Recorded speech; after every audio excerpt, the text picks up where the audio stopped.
An AI system found a bug in an OpenBSD that had been hiding for 27 years. OpenBSD, the operating system whose entire reputation is built on being unhackable. And then it found a flaw in FFmpeg, which is a video processing library that lives on practically every device capable of playing video, and a flaw that 5 million automated test runs had swept right past without noticing. And then it broke out of the virtual cage its creators had put it in, found the email address of a researcher who was eating lunch in a park, wrote to him, and posted the details of how it escaped on public websites. Now, nobody asked it to do any of that, and the company that built it decided the right response was not to release it to the world, but to hand it to the people responsible for defending the world's digital infrastructure and to say, you have about 6 months.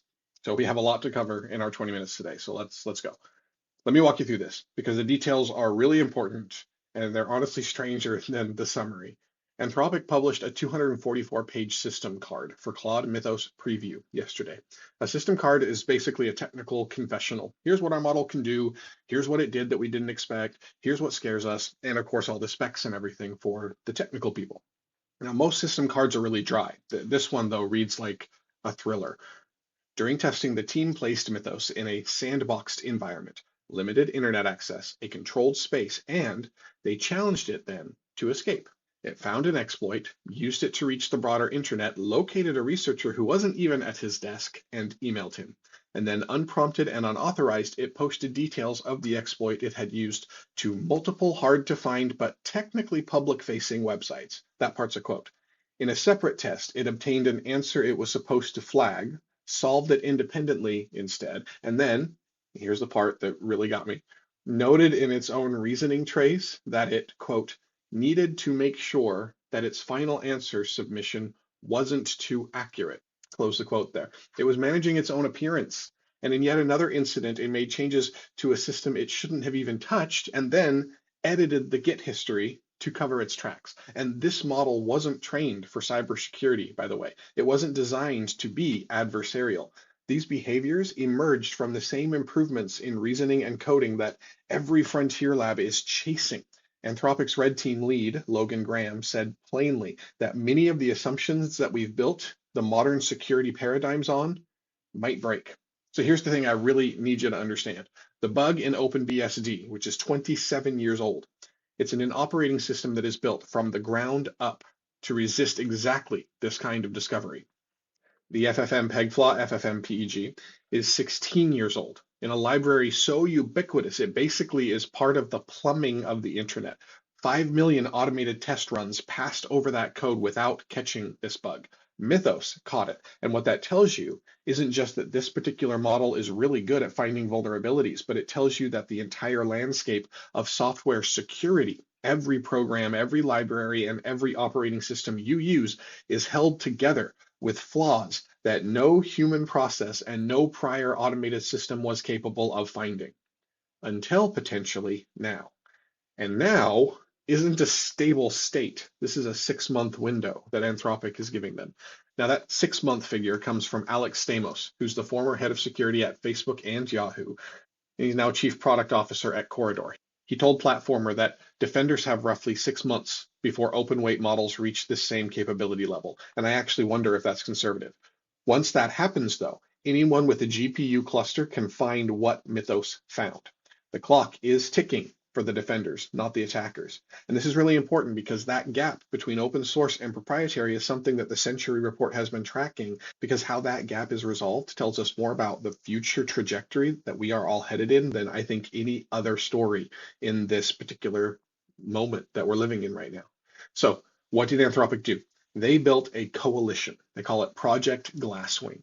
This is over 40 organizations: Apple, Google, Microsoft, Amazon, Broadcom, CrowdStrike is there, Palo Alto Networks, Cisco, JP Morgan, Chase, Linux Foundation, the Apache Software Foundation. I'm just trying to remember a lot of them. Direct competitors, all sitting at the same table, each one getting exclusive access to Mythos to scan their own systems. So $100 million in usage credits, 4 million in donations to open source maintainers, and all of these findings shared back to the broader ecosystem.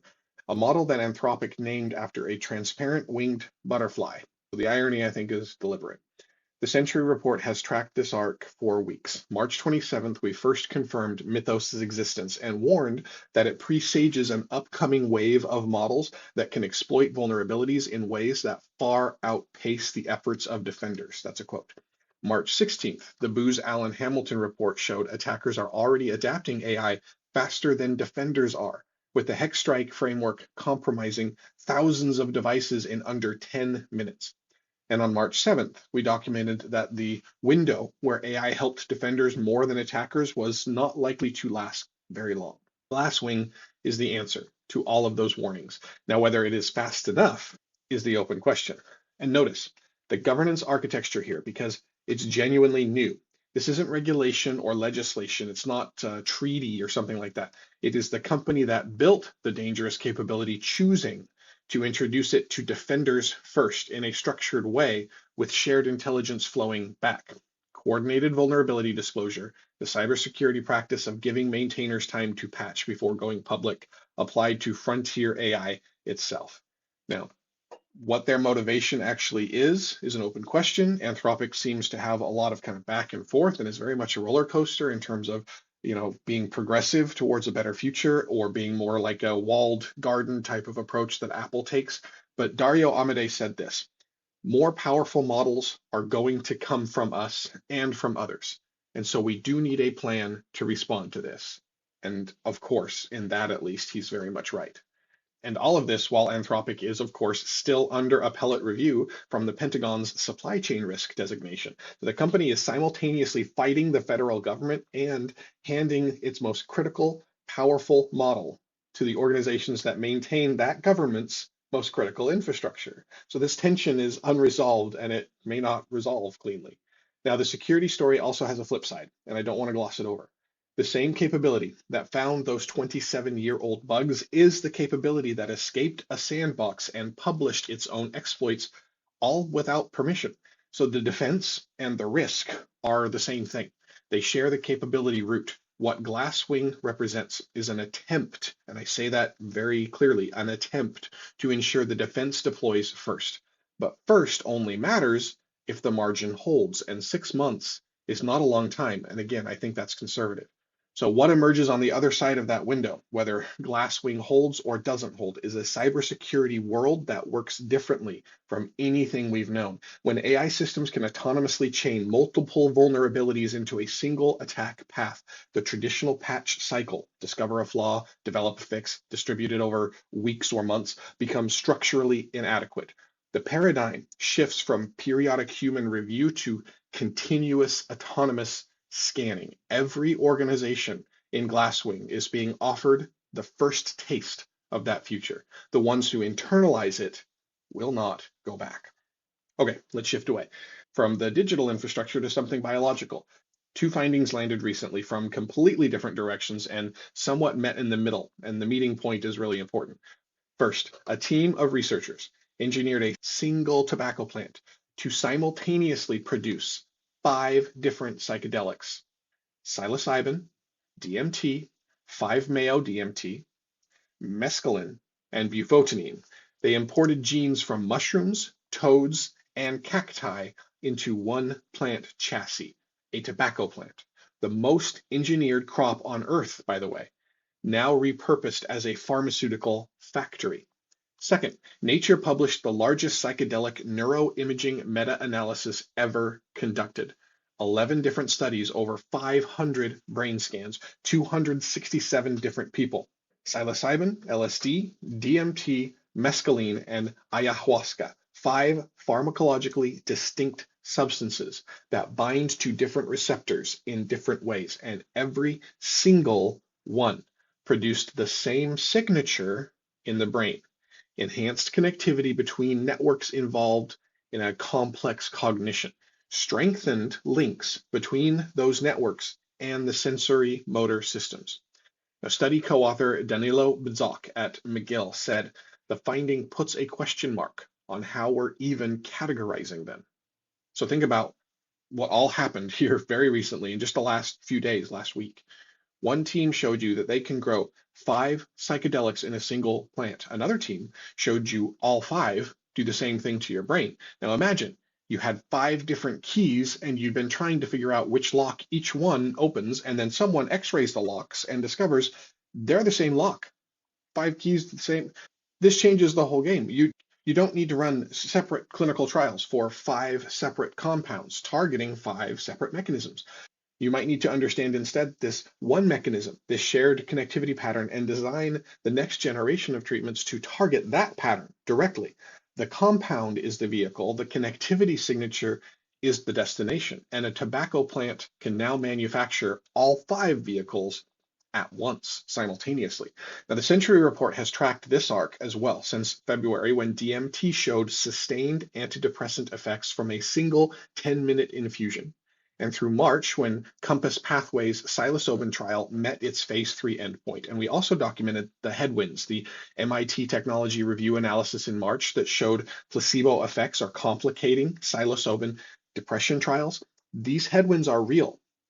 Clinical translation remains hard, but these findings recently changed the shape of the problem. If the mechanism is shared, the clinical question shifts then from which compound works for which condition to how do we modulate this connectivity most safely and effectively? And that is a narrower question, and narrow questions get answered faster. Now, meanwhile, the production side just bypassed the entire supply chain. Psilocybin from mushrooms, mescaline from slow-growing cacti, 5-MeO-DMT from toad secretions, and each one historically required either rare natural extraction or complex chemical synthesis. One engineered plant produced all of them. Biological manufacturing is becoming programmable. The same logic we've seen in protein engineering and RNA medicine is now reaching psychedelic pharmacology. Okay, I want to end the stories with something that might sound unglamorous next to sandbox escapes and psychedelic tobacco plants, but I think it might matter more for most people. Used EV wholesale sales in the United States hit an all-time record in Q1 of 2026. Nearly 37,000 vehicles through Manheim, which is the country's largest wholesale auto marketplace, over 100,000 at retail. This is up 12% year over year. Prices held firm. They actually rose alongside the typical spring bump, and the supply pipeline, though, is about to get bigger. Experian projects that EVs will make up 15% of all off-lease vehicles by the year's end, which is up from 7.7% in Q1. Now, what's driving this is, of course, a wave of vehicles originally leased when the $7,500 federal tax credit made leasing attractive.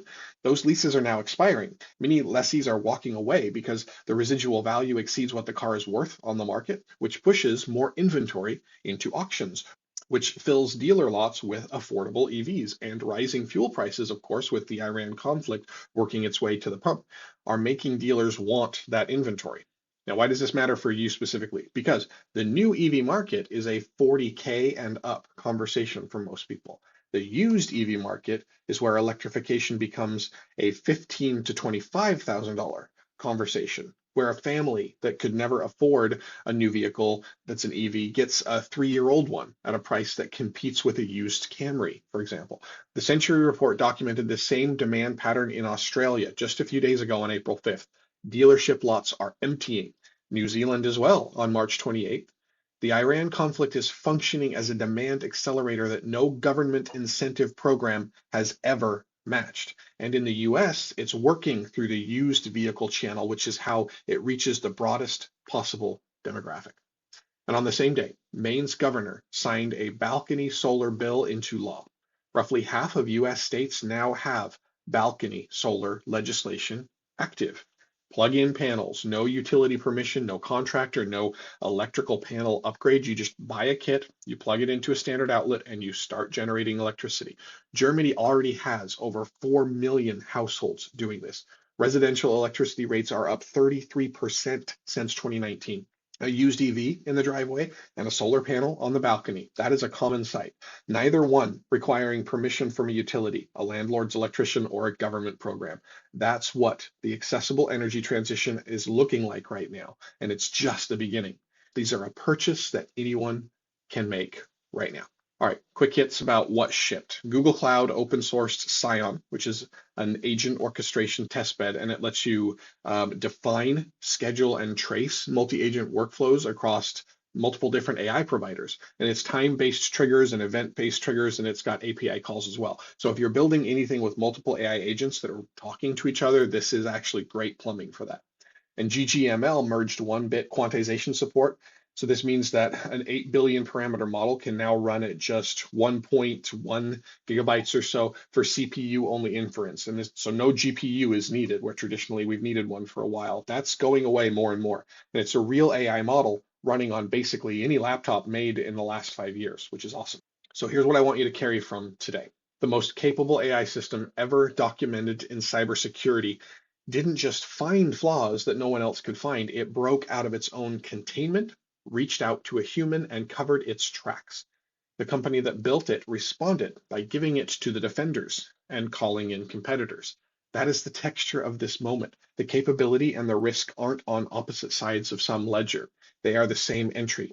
The same model that protects you is the model that escaped. The same mechanism that makes 5 psychedelics therapeutic is what connects them all into one target. The same fuel price shock that is causing real pain at the pump is what's pushing EVs into used car lots where ordinary families can afford them. Very soon, let's watch for the Glasswing Coalition's first public vulnerability disclosures, because the patches that they generate in the next few months will determine whether defenders hold their lead when open weight models do catch up.